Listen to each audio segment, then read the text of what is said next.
Welcome to KPIS నిరంతర సాధన ప్రోగ్రాంలో భాగంగా ఈరోజు చర్చించబోయే అంశం ప్రశ్న: రాష్ట్రపతికి ఉన్న క్షమాభిక్ష అధికారాలను వివరంగా చర్చించండి. అదేవిధంగా గవర్నర్ క్షమాభిక్ష అధికారానికి ఇది ఎలా భిన్నంగా ఉందో కూడా చెప్పండి. సో మనకి ప్రశ్నలో వాడు రెండు విధాలుగా అడగడం జరిగింది. ఒకటి, క్షమాభిక్షకు సంబంధించినటువంటి అంశం, పార్డనింగ్ పవర్ గురించి సంబంధించిన అంశం. అదేవిధంగా ఇది గవర్నర్ యొక్క క్షమాభిక్ష అధికారానికి ఏ విధంగా భిన్నంగా ఉంటుందా అనే అంశాన్ని గురించి కూడా చర్చించడం జరిగింది. సో ఈ క్వశ్చన్ని నేను ఎందుకో అడిగానంటే, మేజర్గా రీసెంట్గా బిల్కిస్ బానో కేసు అనేది మనందరికీ చాలా న్యూస్ ఆర్టికల్స్లో అవ్వచ్చు, టీవీస్లో అవ్వచ్చు, ఇది ఎక్కువగా వినబడటం జరుగుతుంది. ఈ కేసు ఏంటి, గోత్రాలలో జరిగేటప్పుడు ఈ బిల్కిస్ బానో ఎవరైతే ఫ్యామిలీ ఉందో 7 మీద అత్యాచారం చేయడం వల్ల 11 మందిని జైల్లో వేయడం జరిగింది. 11 మందికి శిక్ష విధించడం జరిగింది. అయితే ఇటీవల గుజరాత్ గవర్నమెంట్ ఏం చేసిందంటే ఈ 11 మందికి రెమిషన్ ఇవ్వడం జరిగింది. సో ఉపశమనం ఇచ్చింది, అంటే పూర్తిగా శిక్షను రద్దు చేస్తూ వీళ్ళని జైలు నుంచి విడుదల చేసింది. సో ఈ ఆస్పెక్ట్లో చూసుకుంటే ఈ పార్డనింగ్ పవర్స్ అనేది మనకి హాట్ టాపిక్గా చెప్పవచ్చు. ఇదే కాకుండా మరణశిక్ష అనేది ఇటీవల కాలంలో రద్దు చేయాలి అనే ఒక అంశం అయితే తెర మీదకి వస్తుంది.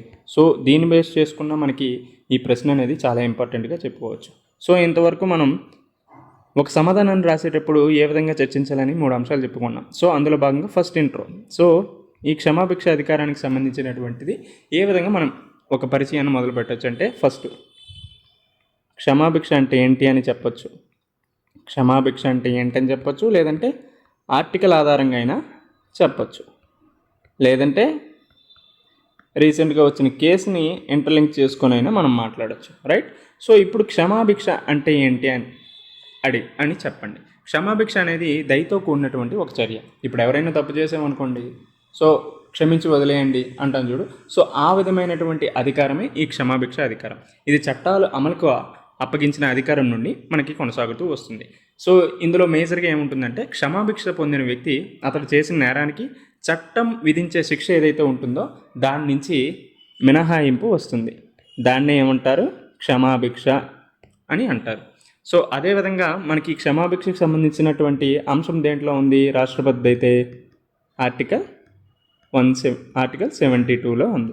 సో రాష్ట్రపతికి క్షమాభిక్ష అధికారాలను ఆర్టికల్ 72 ద్వారా కల్పించడం జరిగింది. సో ఈ విధంగా చూసుకుంటే మనం ప్రశ్నలో ఒక పార్ట్ని అడ్రస్ చేయడం జరిగింది. సో రాష్ట్రపతికి ఉన్న క్షమాభిక్ష అధికారాలను వివరంగా చర్చించండి అంటే, సో మనం క్షమాభిక్ష అధికారం గురించి చెప్పాం. క్షమాభిక్ష ఏ ఆర్టికల్లో రాష్ట్రపతికి ఆపాదించబడిందో చెప్పాం. ఇకపోతే దాని మీద కొంచెం వివరంగా చర్చించుకుందాం, రైట్? సో క్షమాభిక్ష అధికారం గురించి ఇంకొంచెం చర్చించుకుందాం. ఆర్టికల్ 72కు కొంచెం వివరణిద్దాం. ఏంటున్నది, సో పార్లమెంట్ ఏవైతే చట్టాలు చేస్తుందో దానికి మాత్రమే ఈ ఆర్టికల్ 72 అనేది అప్లికబుల్ అవుతుంది. అదేవిధంగా కోర్టు మార్షల్, మిలిటరీ కోర్టులు ఏవైతే ఉన్నాయో ఆ కోర్టులు ఏవైనా శిక్షలు విధిస్తే దానికి సంబంధించి ఏదైనా మార్పులు చేయాలన్నా, ఏదైనా పార్డనింగ్ పవర్స్ ఇవ్వాలన్నా ఖచ్చితంగా ఈ ఆర్టికల్ ద్వారానే రాష్ట్రపతి తన యొక్క అధికారాలను ఇవ్వడం జరుగుతుంది. అదేవిధంగా ఏదైనా మరణశిక్షను రద్దు చేయాలంటే ఖచ్చితంగా ఆర్టికల్ 72 ద్వారానే మనకి మరణశిక్షను రాష్ట్రపతి గారు రద్దు చేస్తారు, రైట్? సో ఈ విధంగా మనం ఆర్టికల్ 72 గురించి వివరణ ఇస్తూ చెప్పాలి. ఒకటి, పార్లమెంట్ ఏవైతే చట్టాలు చేస్తుందో దానికి అనుగుణంగానే మాత్రమే ఉండాలని చెప్పాం. అదేవిధంగా ఏవైతే కోర్టు మార్షల్ శిక్షలు విధిస్తుందో దానికి క్షమాభిక్ష అధికారాన్ని ఇవ్వాలని చెప్పాం. అదేవిధంగా మరణశిక్షను ఏదైనా ఉంటే దానికి రాష్ట్రపతి మాత్రమే మరణశిక్షను రద్దు చేసే అధికారం ఉంటుందని చెప్పాం. సో అయితే ఇంతవరకు ఏ అధికారాలు, క్షమాభిక్ష అధికారాలు ఆర్టికల్ 72లో చర్చించడం జరిగింది అనేది చెప్పండి. 1, క్షమాభిక్ష గురించి. 2, కమ్యూటేషన్. 3, రెసిషన్ అంటే ఉపశమన చర్యలు. 4, రెస్పైట్. 5, రిప్రైవ్. ఓకే, ఫస్ట్ క్షమాభిక్ష, commutation, rescission, respect and reprieve. So ఈ 5 అంశాల గురించి ఒక్కొక్క పాయింట్లో మనం చెప్తే టోటల్గా ఆర్టికల్ 72 అంటే రాష్ట్రపతి యొక్క క్షమాభిక్ష అధికారాల గురించి డిస్కస్ చేసేయడం అయిపోతుంది. So what is commutation? ఏవైతే మరణశిక్షలు లేదంటే ఒక శిక్ష ఉంటుందో దాన్ని పూర్తిగా రద్దు చేయడం జరుగుతుంది. దాన్నే క్షమాభిక్ష అధికారం అంటారు. మరి కమ్యూటేషన్ అంటే ఏంటి? ఇఫ్ ఇన్ కేస్ ఏదైనా లైఫ్ ఇంప్రిజన్మెంట్ మరణశిక్ష ఉందనుకోండి, ఈ మరణశిక్షని జీవిత ఖైదు చేస్తే అది కమ్యూటేషన్ పరిధిలోకి వస్తుంది. ఇఫ్ ఇన్ కేస్ ఉపశమన చర్యలు అంటే యాక్చువల్ రీసెంట్గా బిల్కిస్ బానో కేసులో ఈ రెసిషన్ యూజ్ చేసుకునే ఎవరైతే శిక్షా కాల పరిమితి ఉందో దాని అందరినీ రద్దు చేసి వాళ్ళకి రెసిషన్ ఇవ్వడం జరిగింది. సో ఇక్కడేంటి, కాల పరిమితిని రద్దు చేయడం జరుగుతుంది. మరి రెస్పెక్ట్ అంటే ఏంటి? ఒకవేళ physical conditions or mental conditions, వాళ్ళ యొక్క అంగవైకల్యము, వాళ్ళ యొక్క పరిస్థితులకు ఆధారంగా మనం ఈ రెస్పెక్ట్ అనేది యూజ్ చేయడం జరుగుతుంది. ఆ తర్వాత రిప్రైట్, తాత్కాలికంగా వాయిదా వేయడం అనే అంశం గురించి ఇక్కడ చర్చించడం జరుగుతుంది.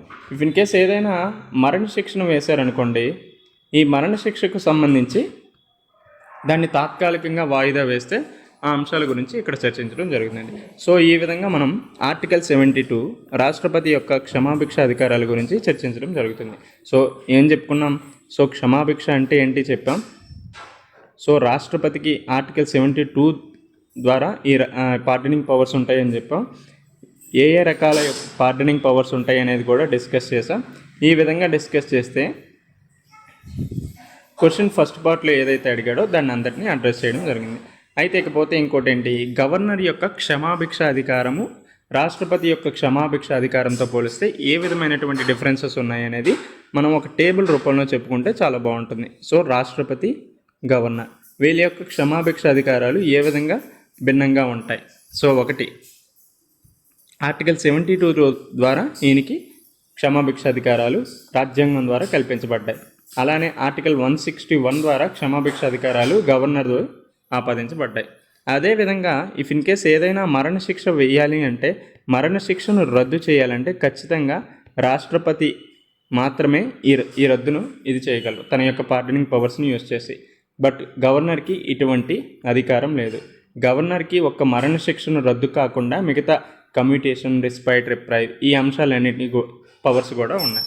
అదేవిధంగా రాష్ట్రపతి పార్లమెంట్ చట్టాలు ఏవైతే ఉంటాయో దానికి అనుగుణంగానే ఈ పార్డనింగ్ పవర్స్ని యూజ్ చేస్తాడు. గవర్నరు రాష్ట్ర చట్టాలకు అనుగుణంగా తన యొక్క పార్డనింగ్ పవర్స్ని యూజ్ చేయడం జరుగుతుంది. అదేవిధంగా ఇది చాలా ఇంపార్టెంట్. సో ఏదైతే మిలిటరీ కోర్ట్స్ ఉంటాయో, మిలిటరీ ఆర్ మార్షల్ కోర్ట్స్ ఉంటాయో, ఆ కోర్ట్సు విధించే శిక్షలను రద్దు చేయాలంటే అది కేవలం రాష్ట్రపతి ద్వారా మాత్రమే సాధ్యమవుతుంది. అది గవర్నర్ ద్వారా సాధ్యం కాదు. సో రైట్, ఇది ఈ విధంగా డిఫరెన్సెస్ ఉంటాయి. సో తర్వాత కన్క్లూజన్, ఈ విధంగా మనం మొత్తం డిస్కస్ చేస్తే లాస్ట్ కన్క్లూజన్ ఏం చెప్తామంటే, న్యాయపరమైన లోపాలను సరిదిద్దడానికి, జైల్లో మంచి ప్రవర్తన ప్రోత్సహించడానికి మరియు ప్రజా సంక్షేమాన్ని ప్రోత్సహించడానికి క్షమాభిక్ష అనేది చాలా ముఖ్యమైనది అని చెప్తాం. ఇఫ్ ఇన్ కేస్ ఈ అధికారాలే లేకపోతే ఏమవుతుంది, జైల్లో నుండి ప్రవర్తన అంచనా చేయలేం, జీవితాంతం జైల్లో మగ్గిపోవాల్సి వస్తుంది. ఇప్పటికే చాలా వరకు అండర్ ట్రయల్స్ అనేవి చాలా ఎక్కువగా ఉన్నాయి, సరైనటువంటి శిక్షలు కూడా పడడం లేదు. ఈ విధంగానే ఉండిపోతే వాళ్ళు జీవితాంతం జైల్లో మగ్గిపోయి ఇంకా మానవ హక్కుల ఉల్లంఘన అనేది జరిగే ఛాన్సెస్ ఉంది. సో ఈ విధంగా మనకి క్షమాభిక్ష అధికారాలు లేకుండా ఉండి అసలుకి ఈ జైలుల్లో సత్ప్రవర్తనను మనం తీసుకురాకుండా ఉంటే ఏం జరుగుతుందంటే, వాళ్ళు జైళ్ళ నుంచి పారిపోవడం జరుగుతుంది. దానికి ప్రధానమైనటువంటి ఎగ్జాంపులే ఒక Hollywood cinema the Shashank redemption.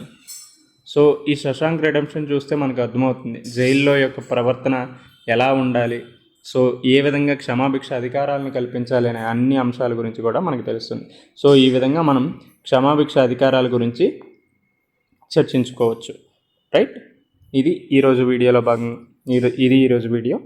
So next time మళ్ళీ కలుద్దాం. Thank you.